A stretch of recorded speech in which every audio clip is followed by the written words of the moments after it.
Video games may challenge your reflexes with tight gameplay, compel you with amazing stories and characters, or test your wisdom with brain-teasing puzzles.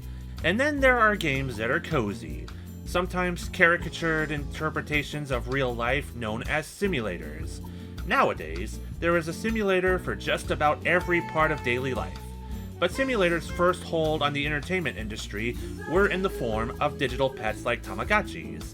It took decades for video games to embrace simulators, but one man, understanding the potential behind the simulation of life in gaming, found a way to combine the two seamlessly in a way that revolutionized gaming on the computer market.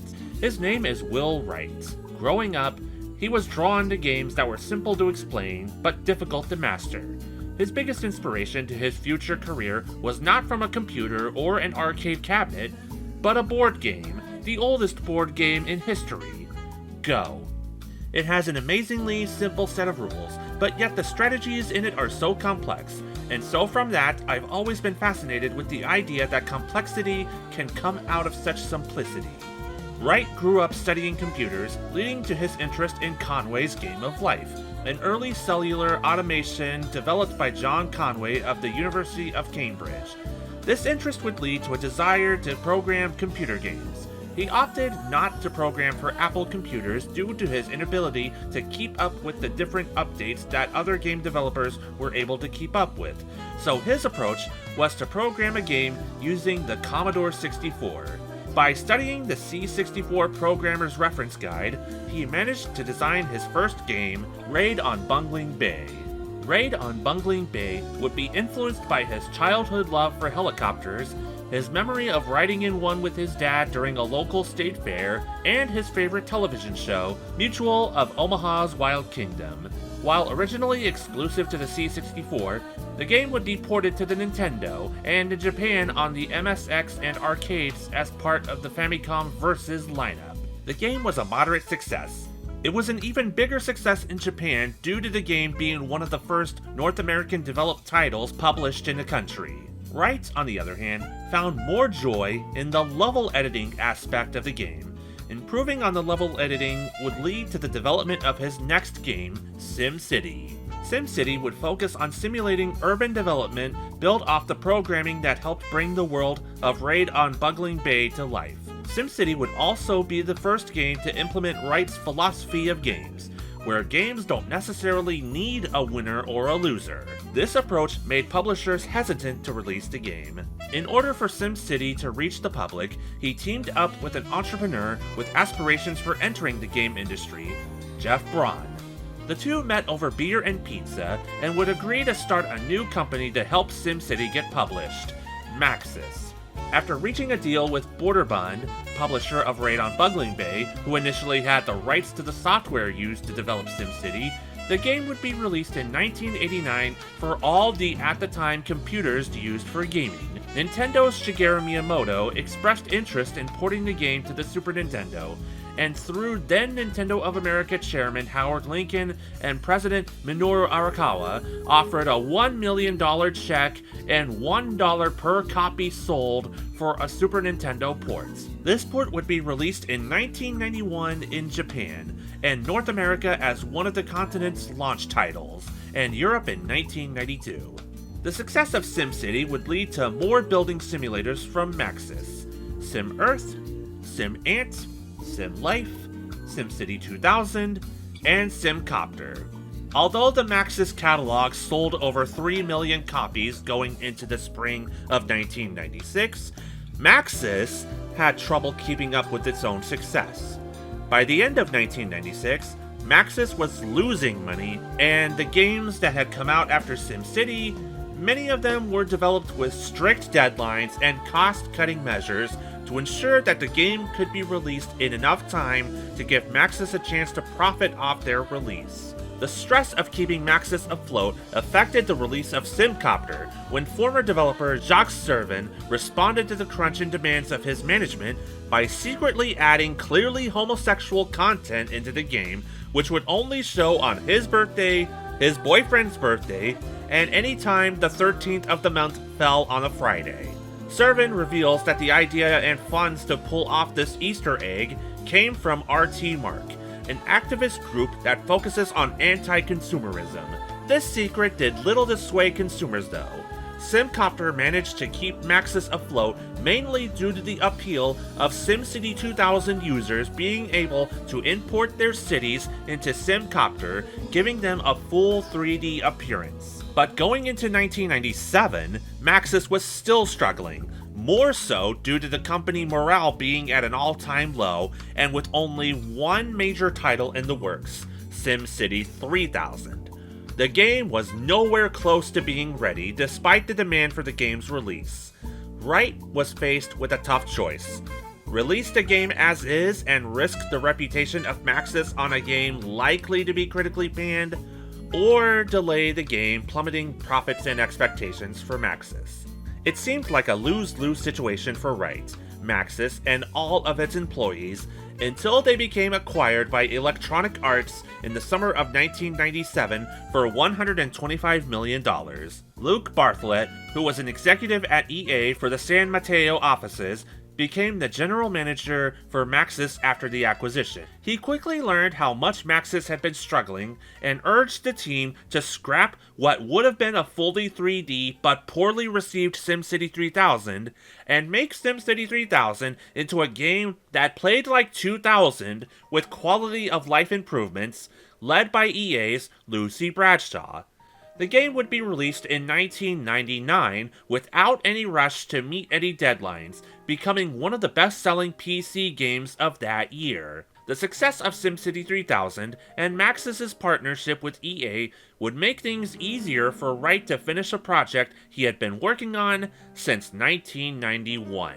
In October 1991, tragedy struck Wright as his home was one of the many that got burned down during that year's Oakland firestorm. Wright and his family lost nearly everything in the fire, but they did not lose each other. Him and his family were forced to rebuild, but this tragedy would become a turning point for Wright's game design. Already proven to be a success when it came to simulating city building, the idea of having to build an entirely new home from the ground up and shop for items to supplement the new home would become ideas for a new kind of simulator.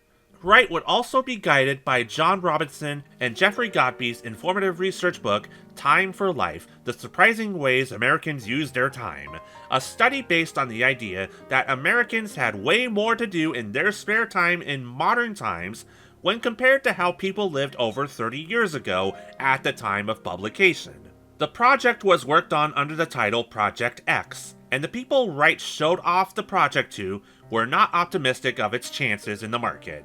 It wasn't until EA's acquisition of Maxis that development was met with more optimism. Wright was given the opportunity to work with Jamie Dornbos, who would become the lead designer of the project. Dornbos would also create the SimAntics interpreter, which would help power the game itself, as well as the engines and utilities that the game required. In 1998, Wright and Dornbos were given a fully committed team to help work on what would become known as The Sims. Development on The Sims would be supplemented by feedback from those within the gaming industry, including the lead developer of Little Computer People, Rich Gold. Little Computer People was one of the earliest life sims from 1985, developed for the Amiga and Commodore 64, then ported to home computer consoles. Communication between the sim characters would be done by a newly developed language for the series, Simlish. To help make Simlish what it is today, Wright and the sound team of The Sims recruited improv actor Stephen Kieran to read different phrases written in different languages like Ukrainian, Swahili, Cherokee, and Navajo exactly as the phrases looked to him. That idea, however, did not sound gibberish enough, so Kieran was asked to play a game called Foreign Poet, where the poet would deliver a poem in the most passionate sounding form of gibberish to be interpreted literally by the other players. This idea became a success, and another actor was brought in to record the female voices that would become the female Simlish language, Jerry Lawler.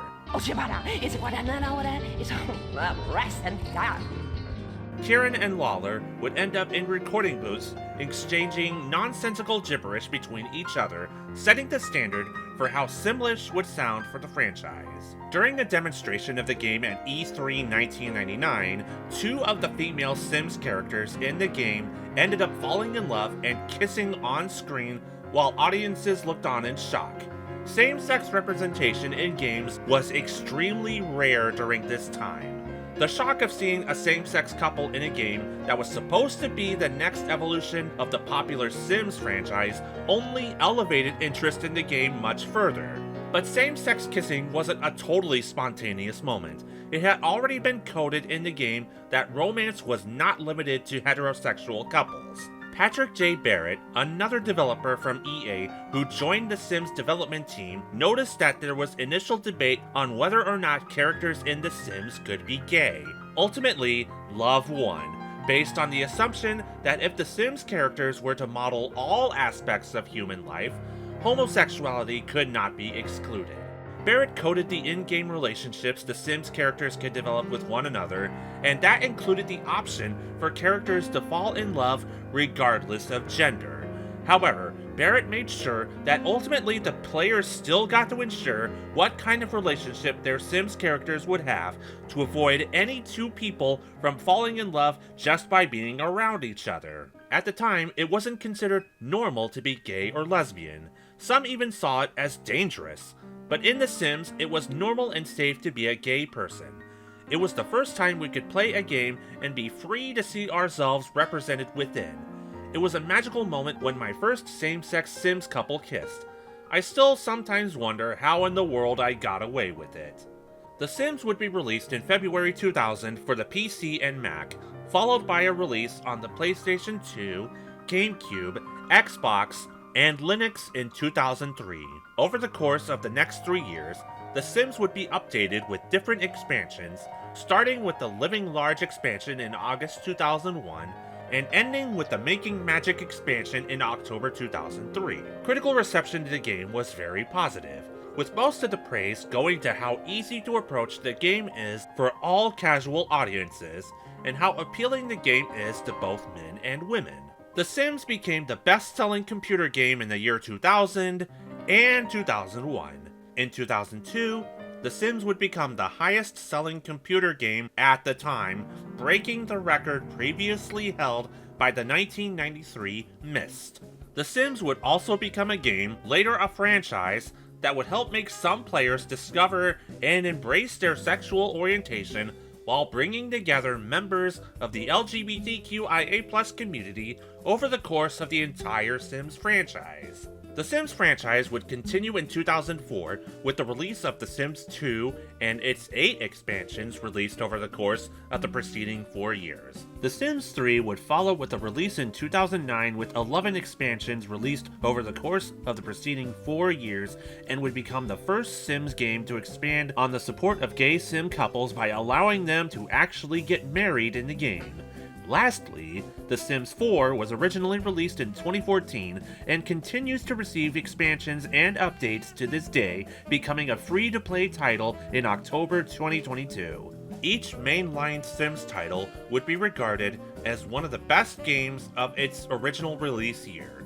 In January 2025, both The Sims and Sims 2, plus all of their respective expansions, would be remastered and released as the Legacy Editions for digital gaming platforms like Steam and the Epic Store. The Sims franchise would eclipse the success of Will Wright's previous Sim games in terms of its critical acclaim, sales, and impact on pop culture. However, Wright would only be directly involved in the development of the first 2 Sims titles, as well as the 2002 attempt to turn the game into a massively multiplayer online game. Wright's last game for Maxis and Electronic Arts would be Spore, a god simulator giving the player the freedom to create various creatures and oversee the development of that creature's civilization. Wright's impact on gaming and bridging the gap between casual audiences and open-ended gameplay earned him a British Academy of Film and Television Arts Fellowship in 2007, becoming the organization's very first game designer to receive that accolade. After leaving Maxis and Electronic Arts in 2009, Wright would form the company's Stupid Fun Club, which would lead to the development of the TV show Bar Karma on Current TV, the network which would become the short-lived Al Jazeera America. Wright's next endeavors would be Voxverse, a blockchain game allowing online players to create worlds to be exchanged as NFTs. As of this production, Wright is working on a game tentatively titled Proxy, a game described as an AI life sim that uses your memories to help generate the game. In 2013, Maxis attempted to reboot the original SimCity as a 3D massively multiplayer online game, requiring players to be logged into the Electronic Arts Origin account to play the game. The game was universally panned and would indirectly lead to the consolidation of Maxis with The Sims 4 and the legacy editions of Sims 1 and 2, keeping it afloat. In late September 2025, Electronic Arts went private in a near $50 billion deal for the company to be acquired by Saudi Arabia's public investment fund, technology investor Silver Lake, and Jared Kushner's Affinity Partners. The news of this investment has caused concern for Sims players given the history of Saudi Arabia's government and Kushner's ties to President Donald Trump. Concerns ranging from mass layoffs on top of the amount of layoffs that had already been plaguing the game industry in recent years, to the likelihood that the new owners would erase and undermine any goodwill the Sims franchise did for the LGBTQIA+ community. As of this production, this news story is only less than a month old, so it remains to be seen as to what actually happens to Electronic Arts, Maxis, the Sims franchise, and the fan community of The Sims. Will Wright's ideas for gaming may have been viewed as unconventional. Games that did not have a definitive end goal were hard for publishers to grasp, but over time, it would be those games that would open gaming to new audiences, jump-started by the original SimCity, and then largely improved upon by The Sims, making home environments and your own families would become a casual gaming experience with unlimited replay value. An experience that helped audiences across all spectrums discover more about themselves than they realized. Meanwhile, life simulators have evolved thanks to the efforts of large, small, and single developers as a whole, creating new ways to recreate various aspects of life behind a controller, mouse, or keyboard. The success of the original SimCity and The Sims helped make it easier for the game industry and game audiences to embrace these kinds of experiences. And regardless of what the future holds for the Sims franchise, the future cannot take away what The Sims achieved for gamers, its target audiences, and the members of the LGBTQIA+ community.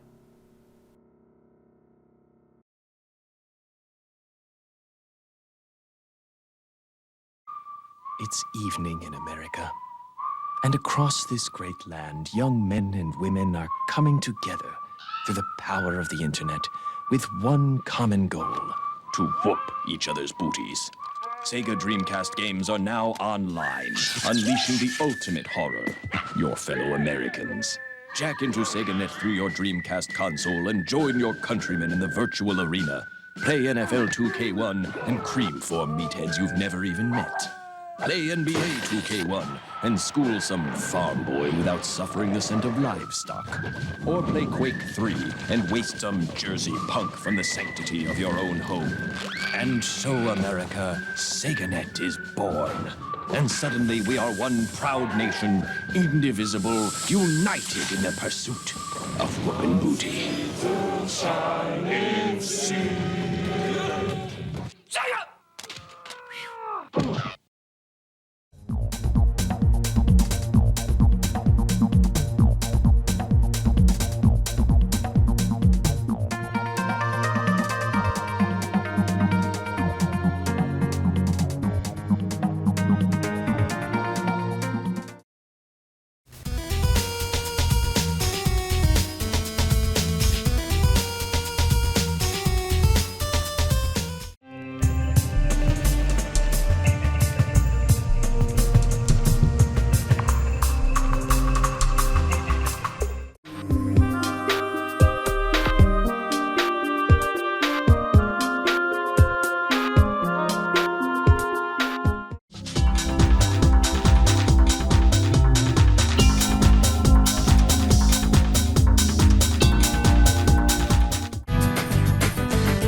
Powerful gods are all around us.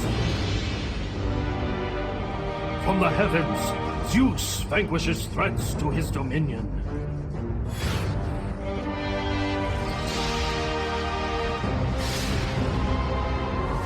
Once, the god monster Typhon smothered the earth, choking everything on it. But the earth belonged to Zeus, and he would not brook Typhon's rebellion for long. So with all his might, Zeus launched a ferocious attack.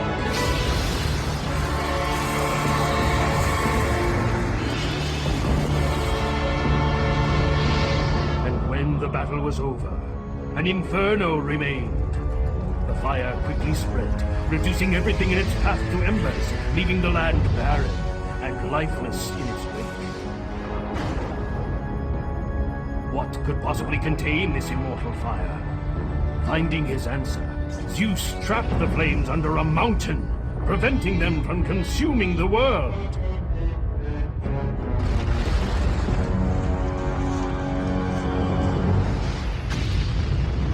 The blaze burns to this day, venting its smoldering anger. On the ashes of this molten fire, our mighty city was built. Now Zeus's children, Athena, Apollo, Ares, and their brethren fight battles of their own, and we are caught in the crossfire. But one god reigns supreme, wielding his power over gods and mortals alike.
Mr. President, it's General Carville at the Pentagon on line 5. This is Dugan. Mr. President, I'm afraid we have a heck of a situation down here. According to NORAD, we've got Soviet aircraft coming at us from all directions and ground troops pushing up through Mexico. This doesn't make any sense. I'll call the Kremlin. Da, Premier Romanov here. What's going on over there, Alex? Why, Mr. President, whatever do you mean? We're supposed to be allies, you maniac. Listen very carefully to me. I am not your pet, Mr. President. You know we'll retaliate. Oh, don't be so sure, Mr. President.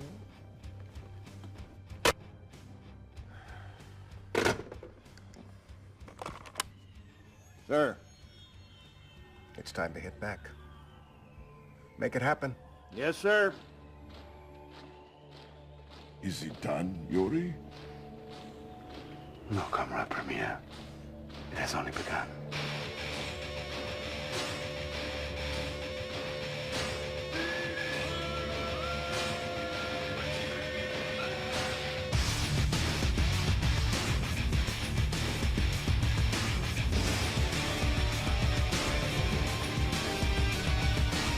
General, good evening.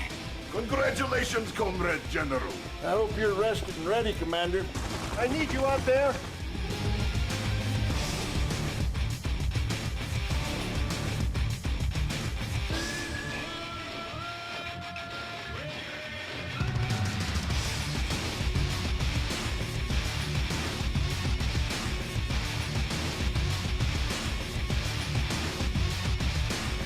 Your time is up, Commander! We're laughing at you, Red.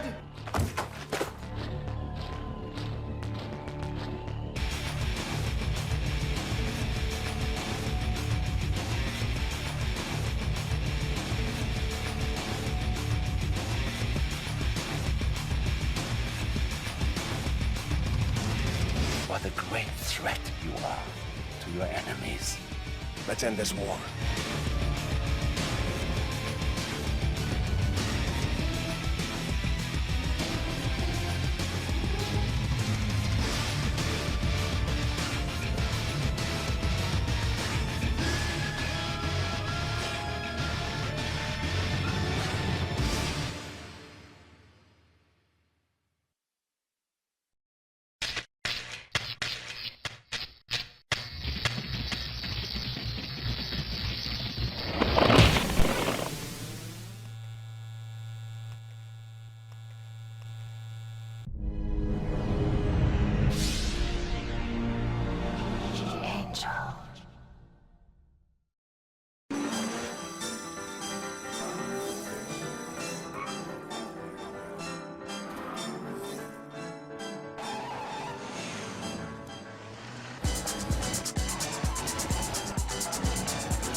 Cheers!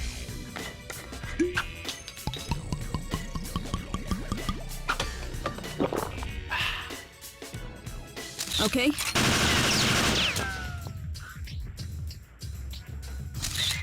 Oh yeah.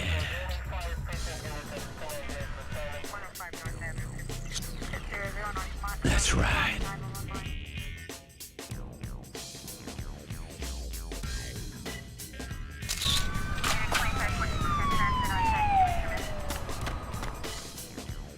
Oh boy, am I ready for this? No problem.